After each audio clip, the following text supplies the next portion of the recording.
Today is our last Sunday in June.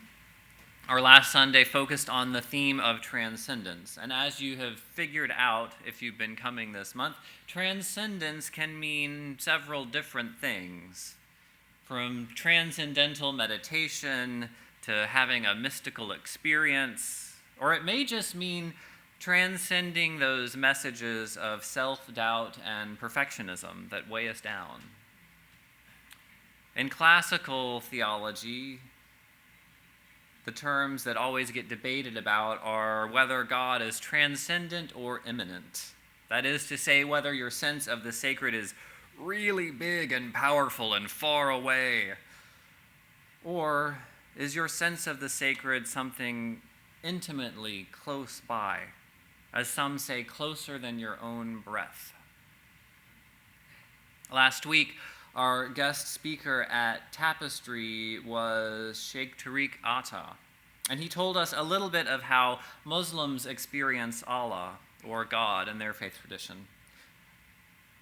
Afterwards, I overheard a few Tapestry members bristle at what he had to share.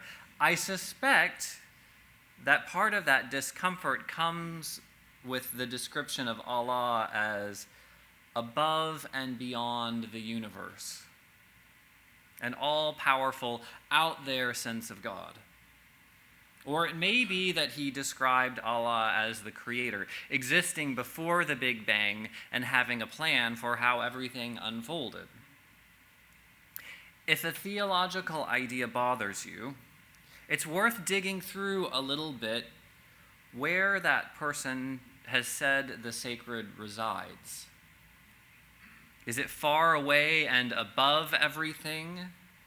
Is the sacred in some people and not other people?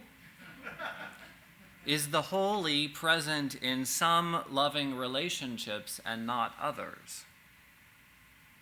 Today, I want to invite us to pay attention to where we experience the sacred in our lives.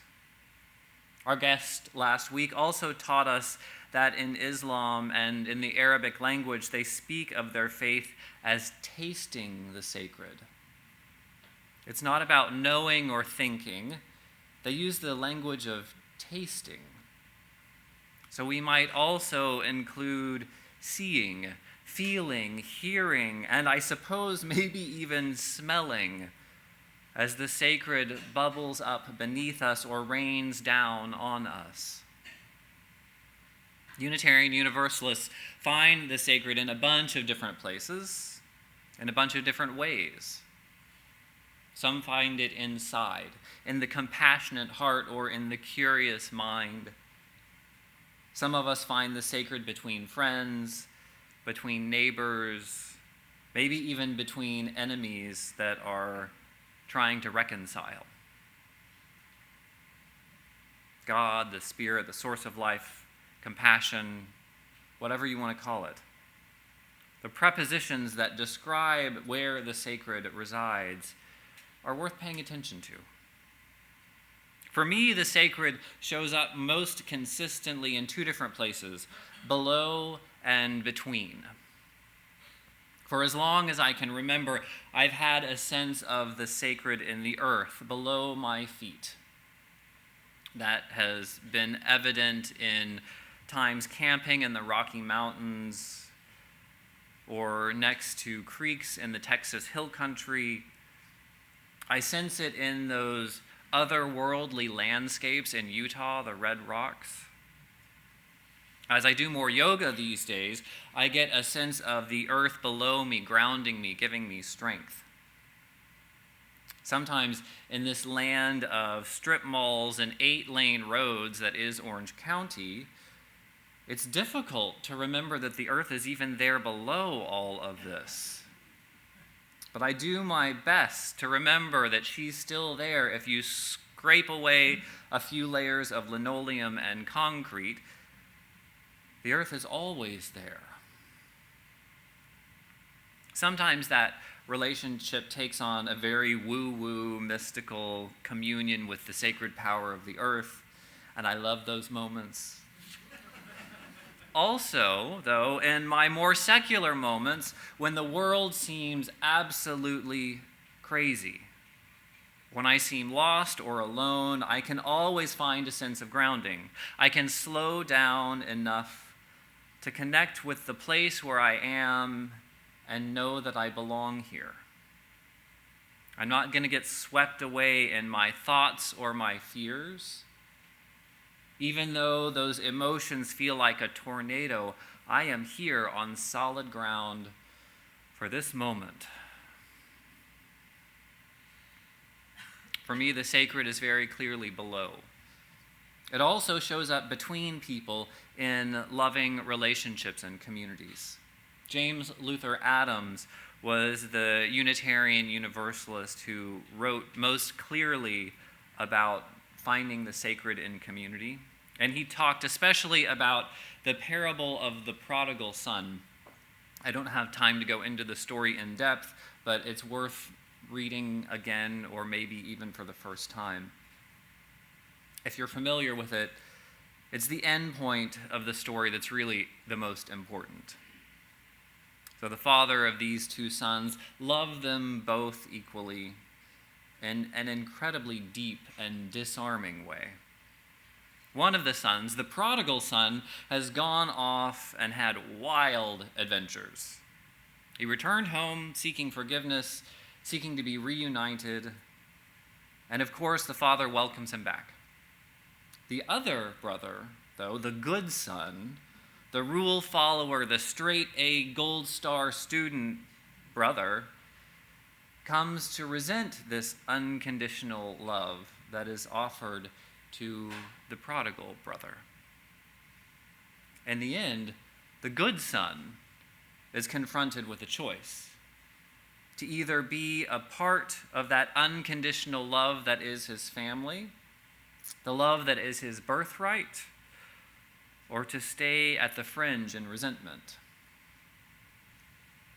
For me, a part of the sacred is a love that is so big, so unconditional that it's scary. And when I see it happen in the world, I'm reminded that bigger things are possible. And I'm reminded that to be a part of that love, buying into it, means letting go of our sense that we somehow earned our place at the table through our action. The sacred emerges in between people and in communities when we're able to love and to forgive beyond what is expected or what is even reasonable. I find the sacred below my feet and between people in beloved community. This week, I want to invite you to wonder, perhaps, think or feel, for where the sacred is showing up in your life. Where do you find comfort? Where do you turn for reliable support when life gets messy? What helps you feel grounded and connected when the world whizzes by at a frenetic pace? In academic religious world, they call it theological reflection. There are a lot of different ways of doing it. The simplest and most direct is, where is the sacred showing up in this situation? Or where is the sacred in this story that I'm reading? Sounds like a pretty simple question. But once you know where it is, you can start asking things like, how can I conspire with it?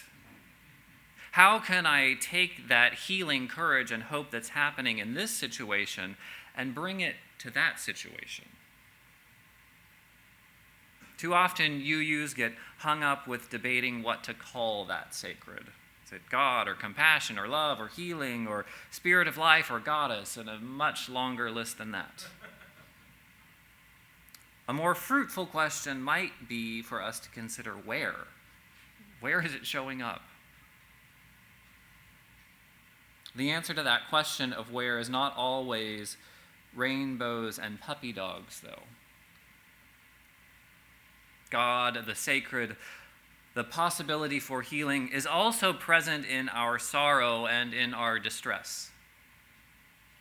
It has to be there to point us toward other options, to wake us up when something is wrong. This week, the sacred has shown up for me by breaking my heart open, leading me into the scary place of not knowing what to do. I'm talking about the disturbing fact that the United States government, our government, has established concentration camps for immigrant children. I know that word concentration camps is uncomfortable. I think it's accurate, though.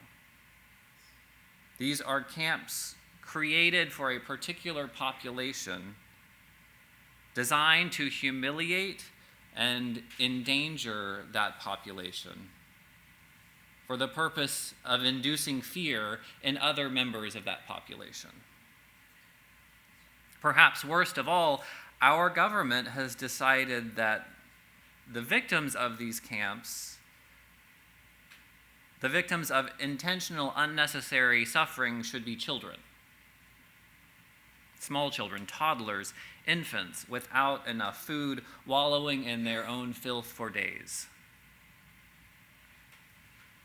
I so deeply wish that I was exaggerating or being dramatic in this description. But I'm not. You all have read the stories. Our government has created concentration camps for immigrant children, and no one in Washington seems prepared to stop it. On Thursday, Congress passed legislation to continue funding this project without putting in place any regulations on how children are treated by ICE. There's been zero recognition of wrongdoing. In fact, government attorneys are publicly arguing that soap and beds aren't necessary for children. Filth and concrete floors will do just fine. I think the scariest part of opening our heart to this reality, at least for me this week, is the feeling that there's little or nothing that I can do about it. Sometimes, though, before we can act, it's important to let the full emotional reality of a situation settle into our consciousness. I believe that doing so is how we pay attention to the sacred within us and in the world. Call it conscience, call it God, or compassion. Paying attention is a necessary step. In the scary, I wish I could do something moments, turning away is not a path that will save us. So there's a well-known quote from Reverend Dr. Martin Luther King that speaks to this point. It's kind of long, but I want to share it with you. On June 6, 1961, Dr. King said,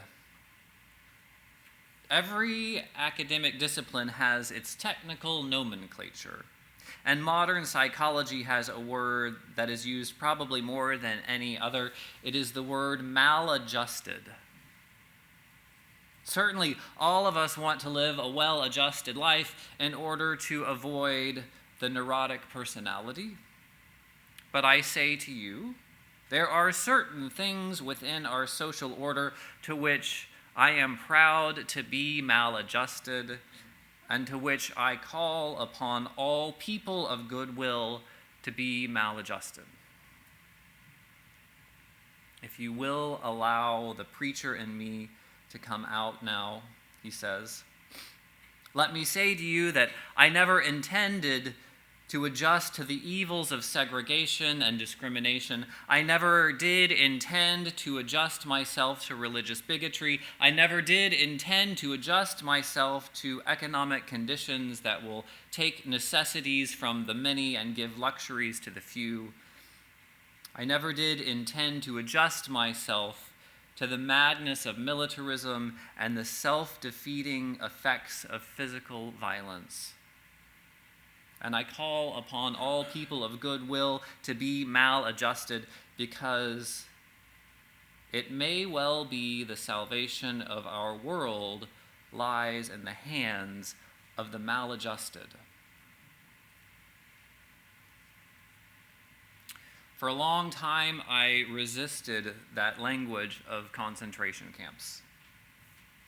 Slowly, I've come to realize that by definition, that's what's happening. And no, this is not Nazi Germany. These are not Japanese internment camps. This is not slavery or the Klan or American Indian boarding schools. Each of those chapters of oppression and resistance is unique. They're not the same, but they are manifestations of the same evil. Occasionally, I hear folks talk about how they can't believe that such a thing would occur in the United States, and I feel it around me as I see the American flags just pop up in preparation for the 4th of July. That this kind of infliction of suffering is in our cultural DNA. It's the history of our country. We often forget that the expansion of slavery meant selling children. Slavery nurtured a system where deranged white men repeatedly raped women that they thought were their property, and then sold their own offspring for profit or to disappear the evidence of their actions. Yes, America is capable of this. Similar sorts of separations happened in American Indian boarding schools. They called them boarding schools. They were actually prison camps for Indian children, where they were separated from their families in adolescence, prevented from speaking their language, and forced through violence to participate in white cultural norms. It's our history. There is no United States without it. Fortunately, for the soul of our country and for our humanity, this history was also accompanied by a good number of maladjusted people, both oppressed and allies, who kept their eyes open through the scary parts. Folks who let the power of love, the spirit of life, break their hearts open and compel them into fighting back. This is our legacy of white supremacy and our struggle to dismantle it. When I first started writing this sermon, I had a great sense of helplessness. Fortunately, the organization BLUE, that's Black Lives of Unitarian Universalists, put together a great resource of suggested actions to confront this concentration camp situation. I've emailed that list of actions to you this morning by the All Tapestry email list. If you're not on that list and you want information, make sure you give me your email address after the service. I'm doing it by email instead of paper because there are links to websites and plans. Too many times in history, we've seen what happens when well-intended, nice, polite folks stay quiet. Standing on the sidelines of a regime that puts children in concentration camps isn't really an option. So there are some things to which I will be maladjusted. I will grieve and be disgusted and brokenhearted to save my sanity and to save my own humanity, to ensure that there's still some room for the sacred in there. So I'd like to close this sermon with a short prayer, because I don't know how else to close it, frankly. Spirit of life, hope, renewal, and healing, God of our broken hearts, be with us in this community among friends. Come into our hearts and shine a path toward action actions of resistance, actions of sanity for this insane world that we live in. May we find courage to stand up for those that are the most vulnerable, and hope for a brighter day. And whatever hope or healing can be swept together and brought to bear at our southern border, may it find opportunities to encourage the weary traveler, to soften the edges of those ICE agents,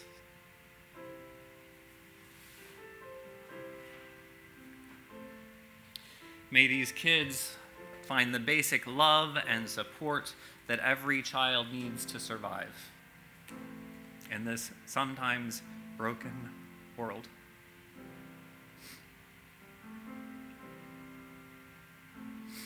Amen.